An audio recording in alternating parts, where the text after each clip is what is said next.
Welcome to the Jayda and Stitches show. It's pumpkin spice season. So what better way to welcome in the fall than by making ourselves a new hat, scarf, and mittens set. I love to make myself a few new things for each fall winter season. It kind of is a nice way to refresh my winter or fall wardrobe. And having a new pattern for a scarf, hat, and mitt set also makes for some nice Christmas gifts as well. So today let's focus on the hat. And we're going to use Pound of Love by Lion Brand to make it. Pound of Love is my new favorite size 4 medium weight acrylic yarn. It's super soft. A lot comes in one ball. Over 1,000 yards, in fact. It comes in a zillion different colors. I'll link to lionbrand.com in the description box down below, so you can pop over there and pick a color that suits your wardrobe. I'm making my hat, scarf, and mitt set in the color pumpkin spice because I love that burnt pumpkin look, that color of orange. It is so cozy and warm, and it makes me think of all the tasty things like apple cider and hot chocolate, and now I'm hungry. Anyway. This very familiar stitch pattern is sometimes called the Drunken Granny, although I've seen the Drunken Granny done a couple different ways. I prefer to think of it as the familiar blocks that we use when we're working on a corner-to-corner project. Now, we're not working corner-to-corner, we're working back and forth. In fact, we used this pattern once before when we made a baby blanket, and it is a lovely, warm, cozy, somewhat textured stitch pattern. It's super easy, it's a one-row repeater, and you have the option of wearing this hat like me with the brim turned up with the little optional pointed edge. You can add it or not, depending on who you're making the hat for. You can wear the hat with the brim turned down with a little more slouch at the back, and I'll show you what that looks like here, or just here in general. And I'm going to tell you how you can make this hat to make it fit for kids, for adult small medium, for adult large, or even custom sizing. So it's a hat for everybody in the family, and like I said, if you want it to be a little less funky, you can leave this funky edging off the bottom and just have it nice and straight all the way around. And eventually we're going to have a scarf and mitts to match it too, so look forward to that. All right, without further ado, let's grab our hooks, grab our Pound of Love, we'll head on over to the craft table, and we will stitch ourselves up a new pumpkin spice hat together. In order to make our hats, I am breaking into a brand new ball of Pound of Love. Now, you don't need an entire Pound of Love for this single hat, obviously.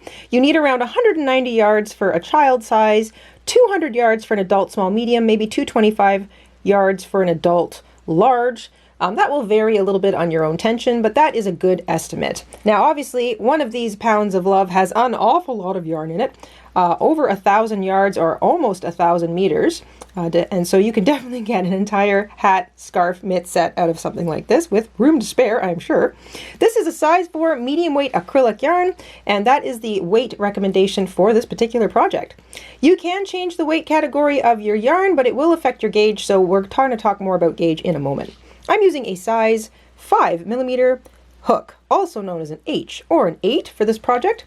Pair of scissors, a yarn needle, you will probably find a stitch marker handy, and your measuring tape is a good thing to have, especially if you're making this for someone else. And once you've got all that together, we can get started.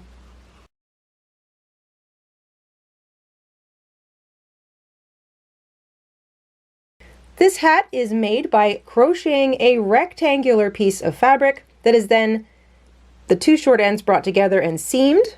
This will fit around the head. We cinch up the top. We're going to add a little row to the bottom.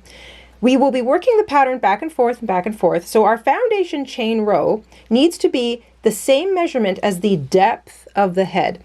The depth of the head is the measurement taken from just above the eyebrows all the way up to the top middle of the head.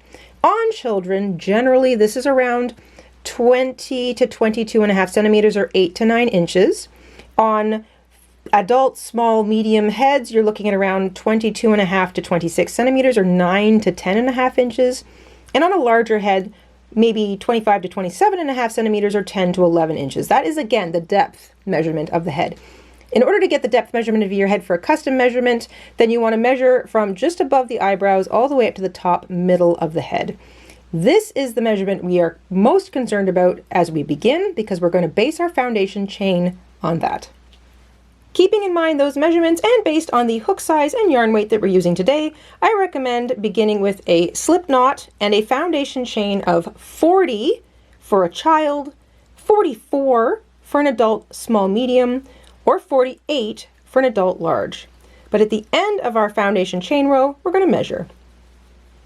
Your foundation chain row can be any multiple of 4. So if you need to make it longer, keep adding chains of 4. If you need it to be shorter, you subtract sets of 4 chains. So any multiple of 4 chains. For example, 40, 44, and 48. Those are the chains that we've recommended for child, adult, small, medium, or adult large, and those are all multiples of 4.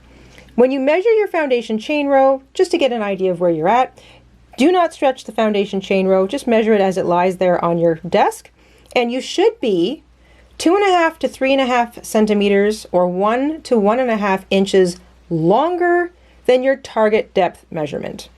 So in this case, my target depth measurement is like maybe 9.5 inches. So I'm at almost 11 inches. That's fine. So if you're a little longer, that's fine, because this is more of a winter hat and less of a beanie. If you want it to be more of a beanie, you can make it a little shorter.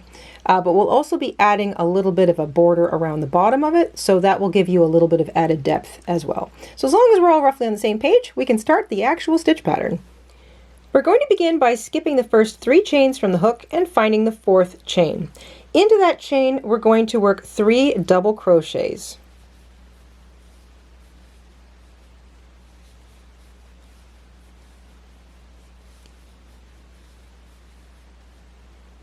This represents the first motif or block in this crochet pattern.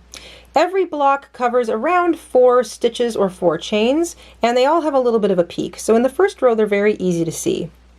We're going to skip 3 chains, find the 4th, single crochet into that 4th chain. So that is how you get that little kind of peak or a little bit of a block sort of turned up on its corner. And we're going to begin a new block. We chain 3. And into the same chain that that single crochet is made, we're going to work 3 double crochets.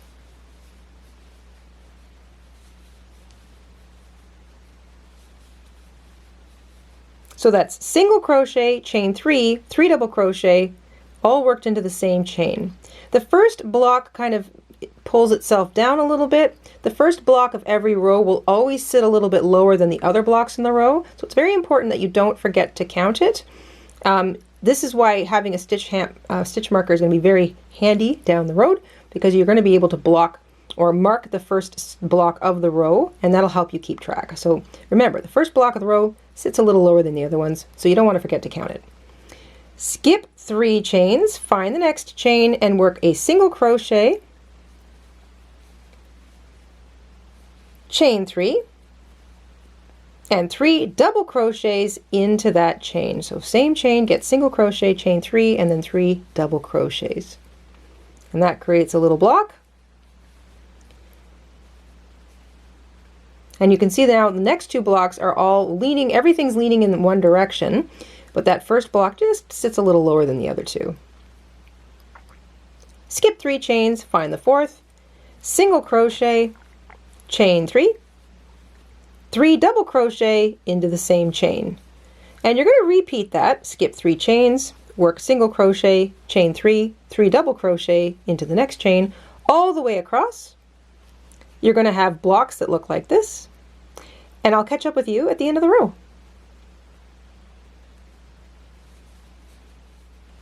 As you get to the end of the row, you're going to have 4 chains left after your last block.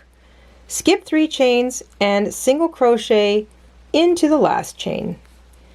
You're going to have the same number of block motifs in every row going forward, and every row they're going to lean one way and then the other. So this first row, if you're working from right to left because you're right-handed, your blocks are always going to be leaning in that direction. So every time you finish a row, the new blocks will be leaning in the direction that you crocheted. If you're working left-handed and you're working left to right, they'll all be leaning to the left. So every time you complete a row, the new row will be leaning in the direction you crocheted. That way, when every time we turn, you're going to get rows that look like this. They first lean one way, then the other, then the other, then the other, etc. You will have the same number of block motifs in every row. If you're making it for a child, that'll be 9 blocks. For an adult small medium, 10 blocks. For an adult large, 11 blocks. If you made a custom foundation chain row, you figure out how many numbers of blocks you should have in every row, like this. take your custom foundation chain number, it will be a multiple of 4. Divide that number by 4, and then minus 1. So for example, I chained 44 for an adult small medium. 44 divided by 4 is 11, minus 1 is 10. I have 10 blocks in every row going forward. And that's how you figure it out. At the end of every row, you're going to chain 3 and turn.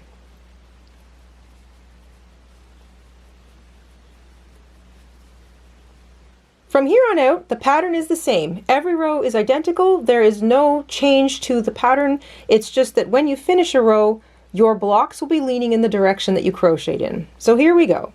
The chain 3 at the beginning is kind of the beginning of a block. So into the base of that chain 3, which is the top of that single crochet that we ended the previous row with, you're going to work 3 double crochets. This creates the first block of the row. And remember, the first block of the row always sits down a little lower than the rest of the blocks in the row, so you don't want to forget to count it. In this case, you might find it very handy to put your stitch marker on the first block of the row, and that way you'll be able to count it when you get to the end, because sometimes the end of the row is a long time away. So chain 3, 3 double crochet into the same stitch. Add a stitch marker, here we go. You're looking for the space between the chain 3 and the next double crochet in the next adjacent block. Very much like if you were working on a corner to corner stitch. So you're looking for that space. You find that chain 3 and the double crochet next to it. It's the space in between that you want. Into that space, you're going to work a single crochet, chain 3, and then 3 double crochet into the same space. So single crochet, chain 3, 3 double crochet.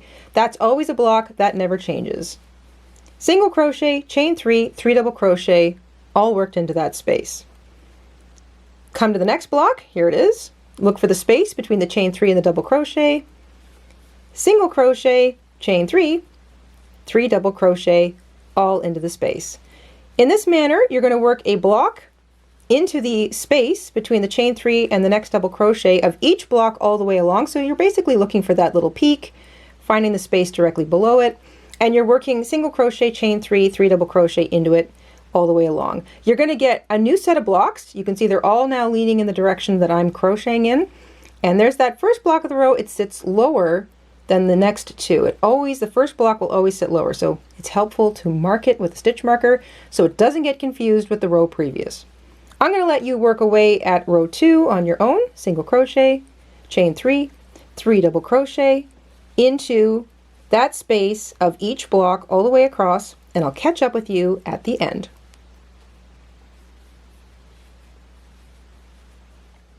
At the end of every row, you finish your last block. That leaves you looking at one last block from the previous row. You're going to find the space between the chain 3 and the double crochet and single crochet into it. You are not creating another block off the end of your piece. If you're confused, you just pause, put it down, and you know that you need to have the same number of blocks in every row. Count the peaks. 1, 2, 3, 4, 5, 6, 7, 8, 9, and 10. I marked the first block with my stitch marker. I remember to count it. I should have 10 blocks in every single row because I'm making a small medium. If it's children, you need 9 blocks in every row. If it's adult large, 11 blocks in every row, or if it's a custom number, it's your custom number. But the block number count doesn't change. You will finish every row with a single crochet in the last space. If you get confused, pause, count them up, make sure you have the same number of blocks, and you just look for those little peaks. It's easy to count. Always mark the first block of the row with a stitch marker because that makes it much easier to remember where it is. Every row begins with chain 3, turn. Into that same stitch that you just chained out of, you're going to work 3 double crochet.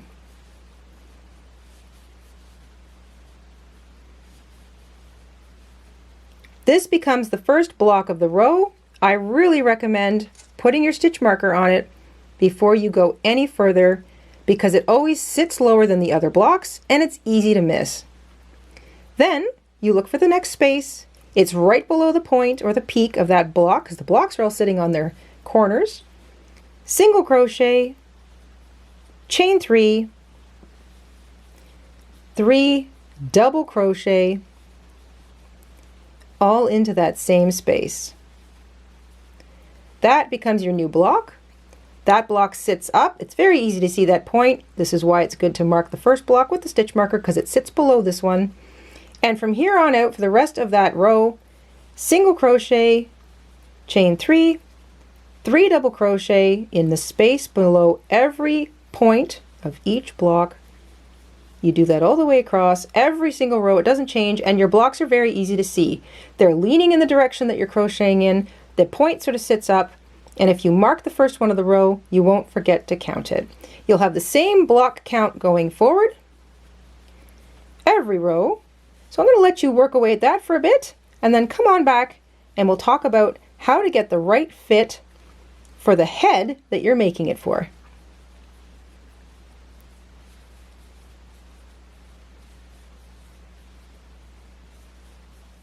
So far, I've put in 7 rows of this particular block stitch, and you can really see now how it leans first one way and then the other, and then one way and then the other. So it's relatively easy to count your rows. I like to kind of go in a zigzag format as I count. So I'm first looking for the row that leans in the direction that I began. 1, 2, 3, 4, 5, 6, 7. I can count my points. I still have 10. Keeping that stitch marker on the first block of the row really helps. So this is how your work should look as you progress. Now here is the trick to this particular pattern. This is the depth of the hat. It's now easier to sort of make sense of that when I say this by looking at a slightly larger piece. So this edge, let's say, will reach just above your eyebrows. This will curl all the way up to the top of your head. So that's what I mean by depth of hat. We are going to continue to work this pattern until you have a piece long enough that it wraps all the way around your head. For children, that's around 33 rows. For adult small medium, that's around 34 rows. And for adult large, it's around 35 rows. But depending on your tension, your hook, your yarn, etc., you can just keep working that pattern until you have a piece of fabric that measures the circumference measurement of a head. So in the case of kids, you're looking between 20 and 25 or 20 and 22 inches, somewhere in there, depending on the child's age and the size of their head. Adult small medium, it's 22, 23 inches. Adult large, 23, 24, 25 inches, etc. For an exact measurement, take your measuring tape, wrap it all the way around your head, over the forehead, over the ears, around the back of the head, and that is your circumference measurement. And when you finish the number of rows you need to work in this project, you turn it sideways like this and you measure, and that's how you know you've reached the target measurement so that it can wrap all the way around the head.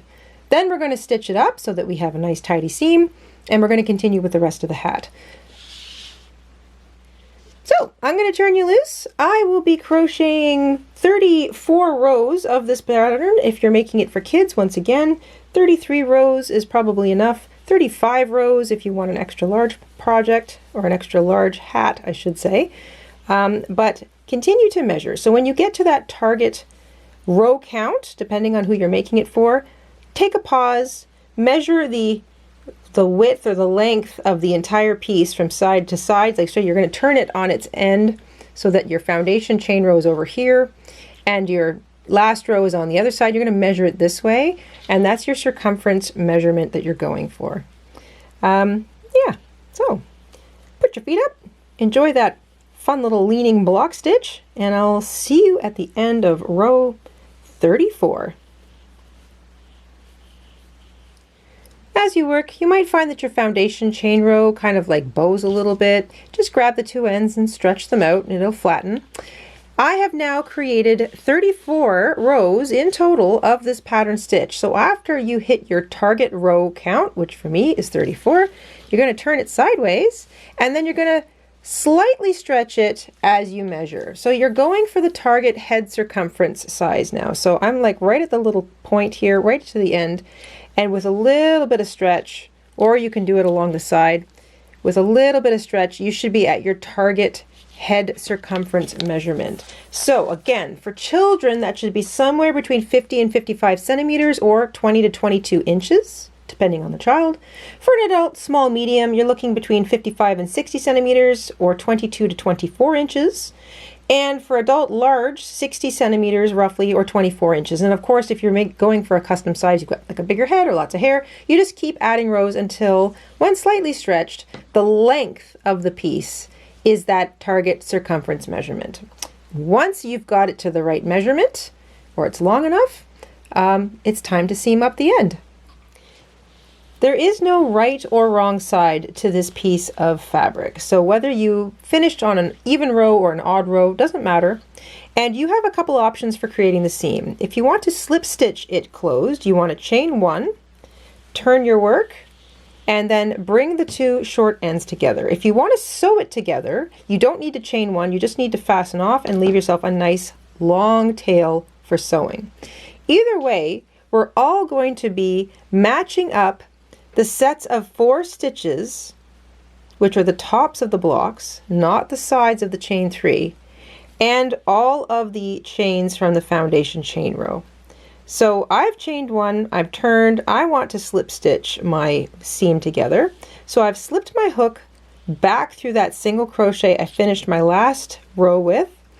I'm going to find the bottom of the foundation chain, so right at the end, that's a chain 3, that's the chain where the first block was worked into, so I'm going to use that.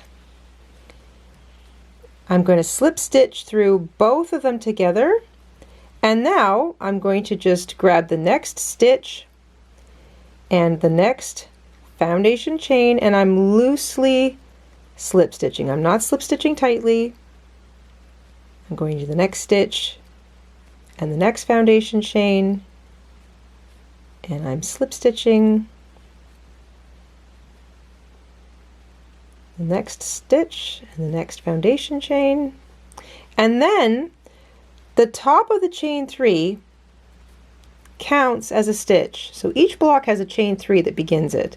You want to use the top of the chain 3 as a stitch, and then you skip the side of the block. You're looking for the next actual stitch, which is this guy. So it's going to feel like you're going down a hill and into a bit of valley where you're looking for the next stitch. Then you're going to find the next foundation chain along, and you're going to continue slip stitching.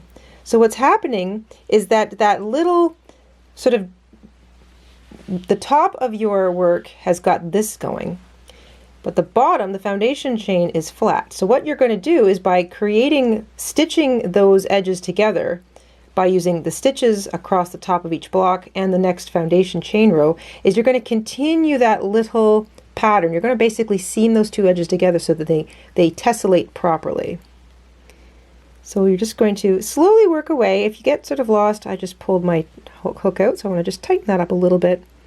Slowly work away through a stitch, and then the next foundation chain, and a stitch, and the next foundation chain, and then the top of the chain 3, because that's part of the block, and the next foundation chain. There it is right there.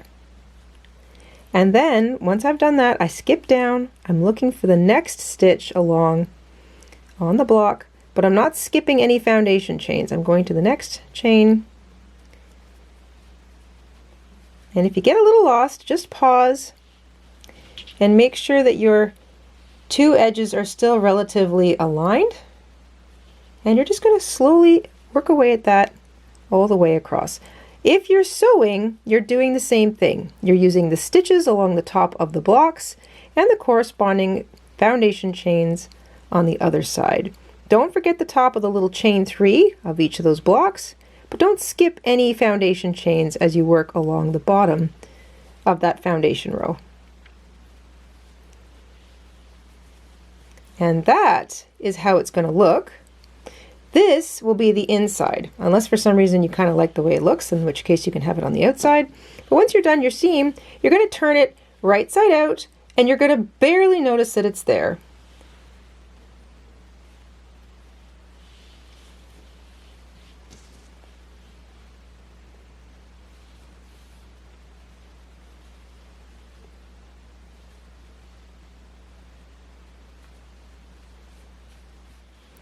Once you've sewn or slip stitched that entire seam together, you'll have something that looks like this.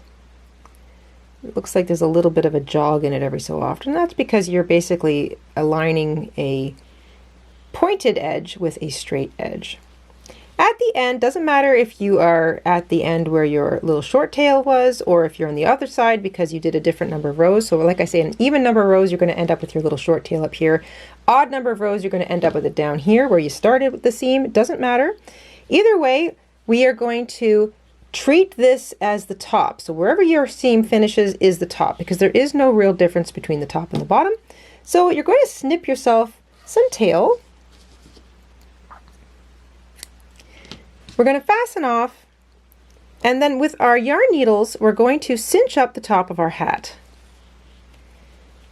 So fasten off. Don't worry about that little short tail. You can weave that in later or just leave it out to the inside of your hat.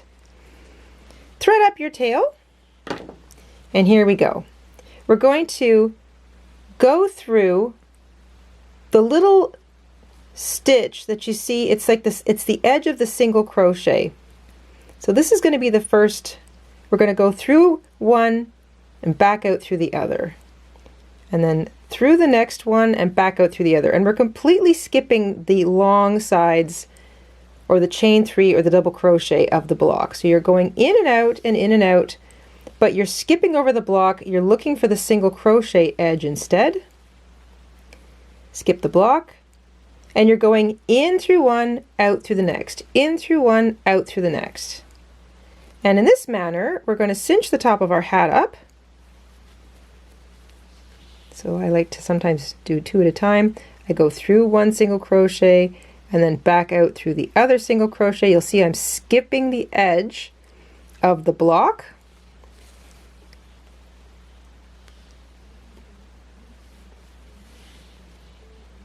And we're going to go all the way around the edge of the hat like that.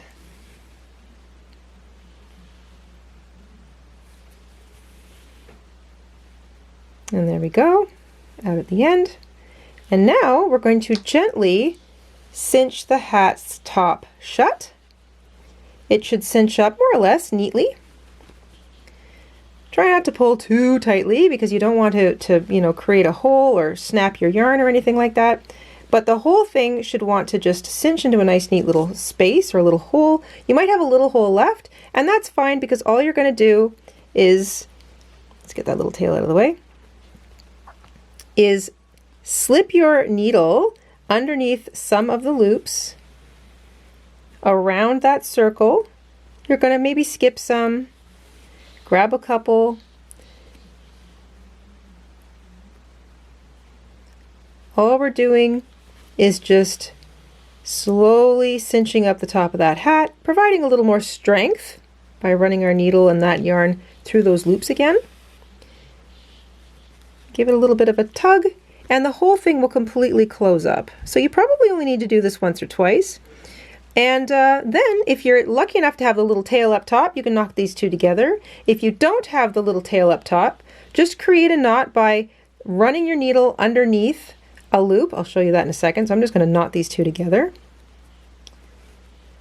Or you could do this. You take your needle, run it underneath a loop or two, and then run your needle through that loop, and that creates a nice neat little knot. Maybe do that a couple times. And then you can weave those tails in underneath some of the stitches up here at the top of your hat. Or if you're feeling lazy and the hat's just for you, you can leave them out. Not important. This is going to be the inside of the hat anyway. So if you want to weave them in, go ahead. If not, just leave them there. Turn the whole thing right side out now.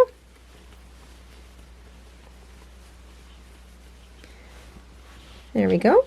We've got a little toque. And now we're going to put that same nifty little block pattern all the way around the bottom edge.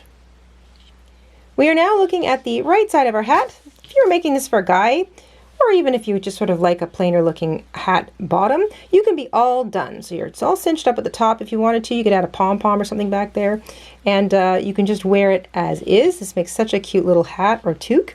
But we have this optional fun thing of adding a little bit of an edge to the bottom that's the same repeating block pattern, so that what you end up with is a slightly kind of uneven or spiky edge to the bottom of your hat. I think it looks kind of neat, so if you want to add that, this is how we do it.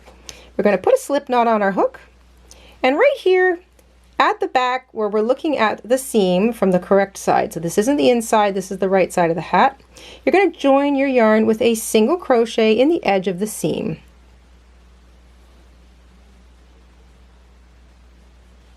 Chain 3, and into the same place you joined your yarn, right in the edge of that seam, you're going to work 3 double crochet.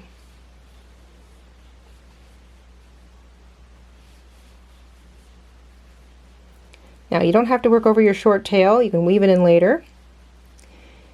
Now you're going to skip over the edge, the long edge of the next block. You're going to find the single crochet and you're going to single crochet into the edge. Don't stitch too tightly. You don't want to cinch the entire bottom edge of your hat shut. Chain 3 and double crochet into that same edge of that single crochet. So 3 double crochet into the same place. So single crochet, chain 3, 3 double crochet all into the edge of that single crochet. Hop across the edge of the next block, find the next single crochet, same thing. Single crochet, not too tight, chain 3, and 3 double crochet all into the same place.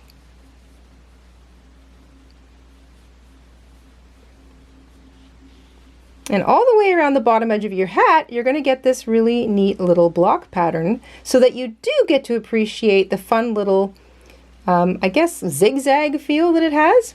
I think this is really cute. It's a nice little addition. It's fun for kids. It's fun for people who like a slightly different looking brim around the edge of their hat, but it's optional. So all you want to do is continue to work single crochet, chain 3, 3 double crochet into the edge of each single crochet along the bottom edge of your hat.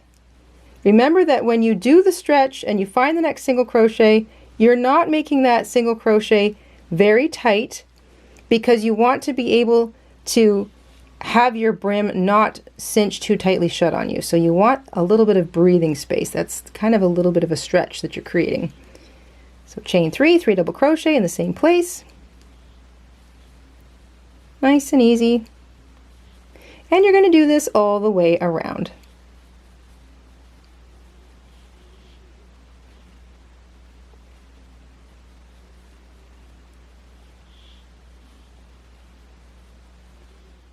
Once you've worked that little pattern all the way around the edge, and remember, it shouldn't be so tight that it confines or constrains the natural ability to open up the bottom edge of the hat to slip it on over your head, but it shouldn't be so many that or kind of loose that it looks like it's rippling on you.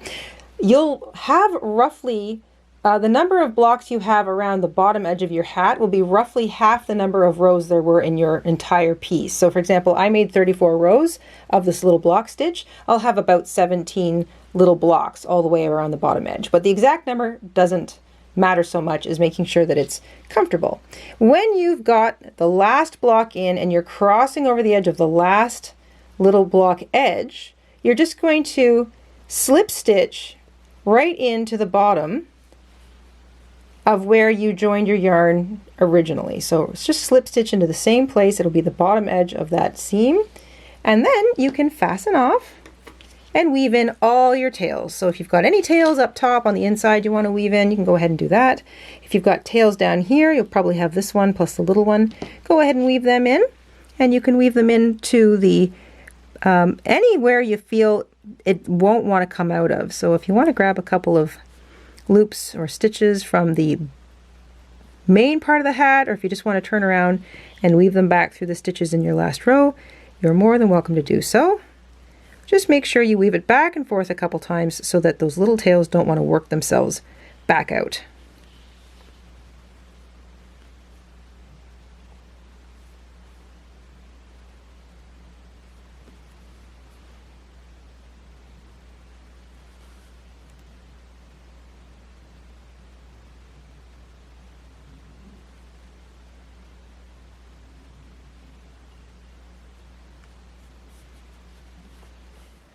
pumpkin spice and all things nice. A nice cozy new hat. I love it. I think this is the way I'm going to wear it.